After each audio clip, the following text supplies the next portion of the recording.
안녕하세요. 시장의 마법사입니다. 엔비디아가 폭등을 했는데요. 그 이후로도 계속 올라가고 있습니다. 오늘 390불을 찍고 있는데 오늘 아마 400불을 넘을 수도 있을 것 같습니다. 그 엔비디아가 역사적 신고가거든요. 52주 신고가가 아니라 빅테크 중 유일하게 역사적 신고가예요. 근데 이게 단순하게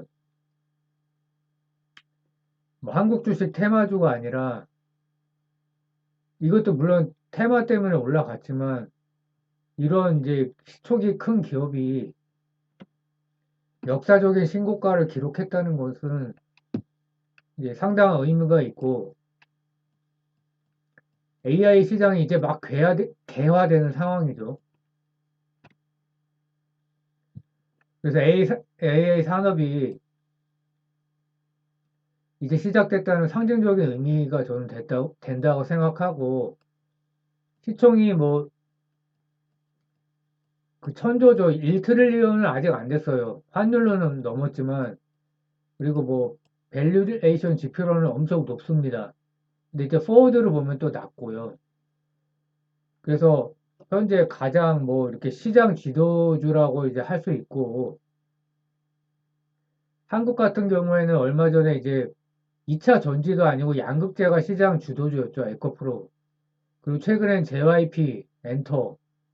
미국은 AI와 반도체 쪽이 뭐 지금 반도체 ETF도 폭등을 하고 있고요. 그 폭등한 이유가 뭐냐면 컨센을 상회하는 실적과 컨센을 크게 상회하는 가이던스 제시 때문이었습니다. 그래서 1Q 매출이 YY 기준으로 13% 감소했어요.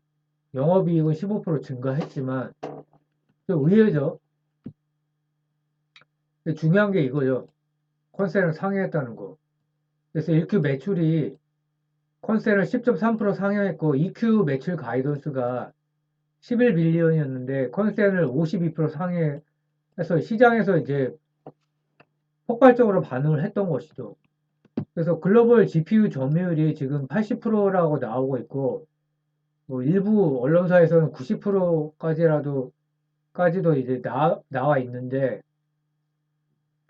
이걸 보면서 든 생각은 이게 유지될 수 있는 거 그런 생각도 했습니다. 현재가 피크가 아닐까.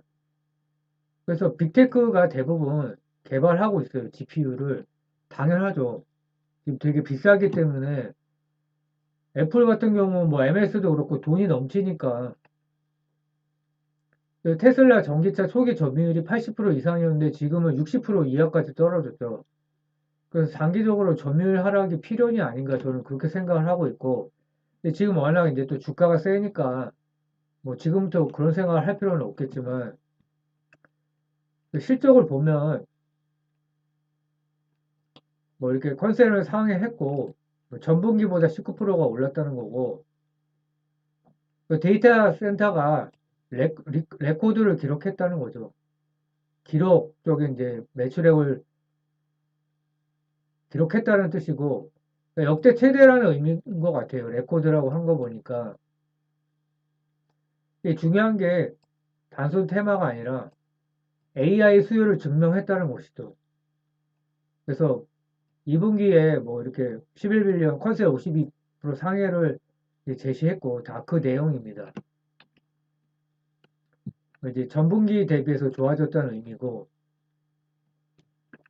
영업이익이 이제 전분기 대비해서 크게 좋아졌죠. 그래서 뭐 사업부가 여러 개 있지만 데이터 센터가 가장 이제 매출이 실적이 크고요, 비중이. 그 다음에 이제 게이밍인데 게임 쪽은 아직 안 좋죠. 그래서 1분기가 이제 뭐 레코드를 기록했다. YY로 14% 그리고 전분기 대비해서 18% 증가했다. 그래서 저 클라우드 쪽에 많이 이제 들어가는 거죠. 구글, 아마존, MS 우리가 다 알고 있는 뭐 오라클 그리고 또 매드트로닉이라는 의료기기용 AI 플랫폼에도 들어가고 델테크와 또 협업을 하죠. 프로젝트 헬릭스라는 거. 화려합니다. 게이밍은 YY로 여전히 38% 감소, 그리고 전분기 대비해서도 22%. 아직 좋아지고 있지는 않고요. 나머지는 뭐 이렇게 매출 비중이 작기 때문에 자동차 쪽을 좀 보면 YY로 114%, 전분기 대비해서 1% 증가했어요. 근데 매출이 크지는 않기 때문에 BYD가 이제 쓴다는 거죠, 얘네 거를. 젠슨 황이 뭐 좋은 얘기를 했습니다. 지금 가속 컴퓨팅, 엑셀러레이티드 컴퓨팅과 제너레이티브 AI, 이게 이제 생성형 인공지능이라는 거죠. 이 수요가 엄청나다. 그러니까 모든 뭐 상품과 서비스, 제품 서비스, 비즈니스 프로세스에 이게 이제 채택이 되고 있다는 것이죠. 또 데이터 센터에 H백, 그레이스 CPU, 그레이스 하퍼, 뭐 스포츠 뭐 다 들어간다는 거죠. 그래서 두 가지 개념을 이제 알고 있어야 되는데, 가속 컴퓨팅이라는 게 뭐냐? 억셀러레이티드 컴퓨팅이 특수한 하드웨어를 통해 작업 속도를 대폭 개선하는 방법이다. 그러니까 자주 반복되는 작업을 몽든 병렬 처리 기법이 흔히 사용된다. CPU는 직렬로 작업을 하는데 이걸 이제 보완을 하는 거죠. 생성형 인공지능은 단순히 콘텐츠의 패턴을 학습하여 추론 결과로 새로운 콘텐츠를 만들어내는 것을 넘어서 콘텐츠의 생성자와 만들어진 콘텐츠를 평가하는 판별자가 끊임없이 서로 대립하고 경쟁하여 새로운 콘텐츠를 생성해내는 기술이다. 진화된 AI라고 이렇게 해석이 될 수 있죠. 그래서 AI가 이제 아이폰 모멘트라고 이제 젠슨 황이 이렇게 표현을 했고요. AI 수요 폭발을 예측하고 뭐 AMD는 왜 못 따라갔는지 모르겠지만, 그래서 AI 기술이 혁신적인 이유가 수백만 명이 완전히 다른 방식으로 사용하기 때문이라는 설명이다. 그러니까 아이폰 앱을 통해 각종 소셜 미디어부터 배달앱, 스트리밍 서비스, 게임 등 다양한 산업이 발전할 수 있었던 것과 비슷한 맥락이다 이거죠. 그러니까 제너레이티브 AI로 어떤 사람은 시를 쓰고 고급 프로그래밍 언어인 파이썬 코드를 작성한다. 근데 저는 그냥 검색하고 막 이런 것만 하는데 다양한 분야에서 굉장히 많이 쓰고 있어서 사내에서 또 금지시켰다고 하죠. 정보가 유출되니까. 그래서 혁신적인 그런 기술이다. 근데 제가 이제 문과생 컴맹으로서 근데 AI가 왜 GPU를 그렇게 쓸까? AI에서는 왜 CPU는 왜 안 될까라는 생각을 해봤는데 일단 CPU가 우리가 더 고성능이라는 걸 알고 있죠. 복잡한 연산 속도 CPU가 GPU보다 빠릅니다. 근데 AI에서는 이 병렬 연산이라는 개념이 중요한데 많은 연산을 동시다발적으로 수행하는 능력이 중요하다는 겁니다. GPU는 간단한 연산에 지속적인 반복에 특화되어 있다. 빅데이터 분석, 계속 분석을 해야 되죠. 그래서 GPU라는 건 단순 작업을 한 번에 처리하는데 효율적으로 설계됐다는 거죠. 1 플러스 1이라는 간단한 연산을 1000회 반복한다고 가정했을 때 CPU는 직렬 연산이라는 거죠. 1 플러스 1을 순차적으로 1000번 반복 실행하는데 GPU는 1000개의 코어가 한 번씩 1 플러스 1 두 번에 그러니까 시간과 비용을 절약하는 거죠. 그래서 복잡한 AI 소프트웨어를 구현하기 위해서 높은 성능의 하드웨어가 필수적이다. 그러니까 병렬 연산이 그러니까 빠르게 수행되는 거, 빠르니까 비용도 적게 들고요.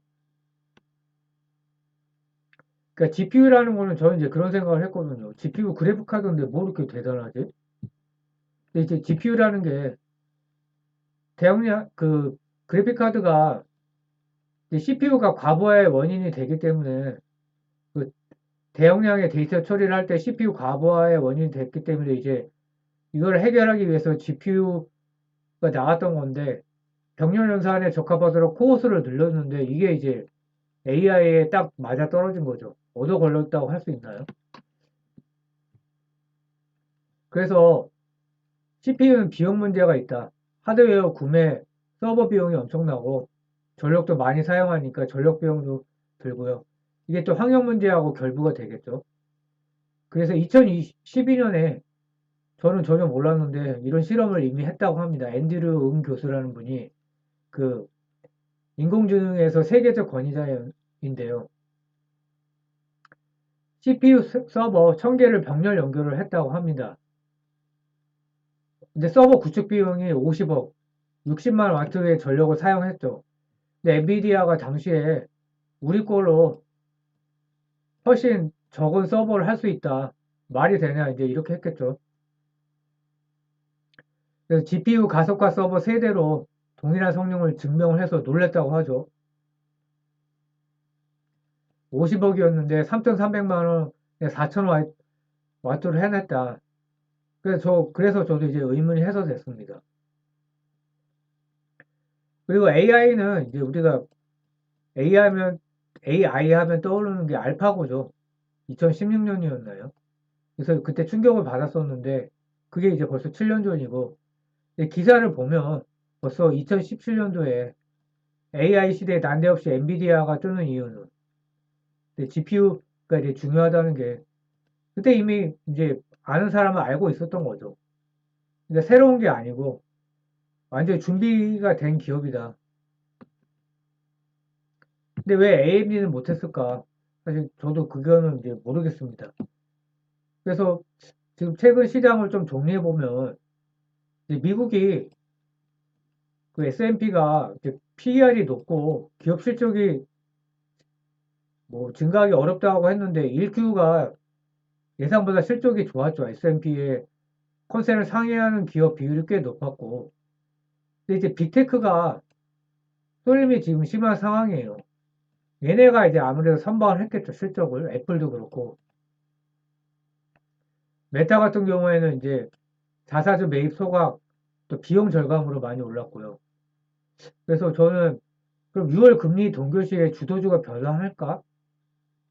근데 지금 나스닥이 추가 상승할 거라는 그런 통계도 있었다고 합니다. 금리 동결할 경우에. 근데 이제 이런 통계가 중요한 게 아니라 그럼 나스닥이 왜 더 올라갈까? 그럼 빅테크가 지금 성장주이면서 필수제 성격을 갖고 있기 때문에 PER이 좀 높이 올라가긴 했어요. 근데 이제 내년에 또 실적 전망치가 올라가면 또 낮아지겠죠.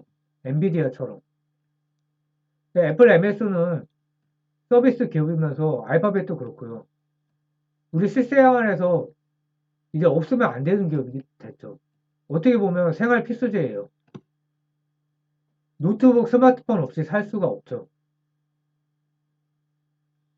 뭐 인터넷 없이 살 수 없고, 그리고 뭐 인스타나 뭐 페이스북은 안 하지만 이런 것도 유튜브 안 하고 살 수 없고. 그래서 지금 금리 인하는 하반기 또 얘기가 많았다가 내년 3월로 또 얘기가 넘어갔는데 하반기부터 또 본격적인 주도주 변화가 있지 않을까. 이제 6개월 선행하니까요. 근데 이것도 연말이라고 했다 3월로 갔다 또 다시 또 연말에 또 얘기가 나올지 모르죠. 그래서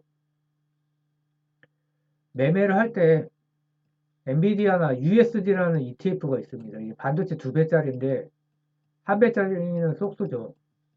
그래서 매매를 정말 잘한다면 한국의 이제 JYP가 오늘 이제 52주 신고가를 또 경신했거든요. 차트가 이렇게 했다가 조정받았다가 또 이 고점이 높아지는 상황이에요. 엔비디아도 그러지 않을까. 뭐 지금 조정은 없는 상황인데 USD ETF는 이제 마벨이나 다른 이제 반도체 회사를 또 포함을 하고 있죠. 브로드컴이나. 그래서 매매를 잘한다 그러면 에코프로도 매매의 신이었다면 매매에 자신이 있었다면 매매를 잘한다는 거는 손절을 잘하는 게 매매를 잘하는 거거든요. 손절을 칼같이 하고 재매수하고 말은 되게 쉽고 이론으로 들었을 때는 쉬워 보이는데 저는 못하겠더라고요. 그래서 극복을 하려고 생각을 하고 있는데 그게 내가 뭐 굉장히 심리적인 영향이 크거든요. 성격적인 영향도 커서 이게 된다 그러면 엔비디아하고 반도체 ETF를 하면 단기간에 뭐 10% 20%도 먹을 수 있기 때문에 좋을 거라고 생각을 하고 중요한 건 밸류에이션인데 이제 다음 편에 계속을 하겠습니다. 근데 밸류에이션이 200을 넘어갔는데 포워드가 이렇게 낮아진 거예요. 50, 40. 이거는 이제 다음 편에 또 설명을 드리겠습니다. 감사합니다.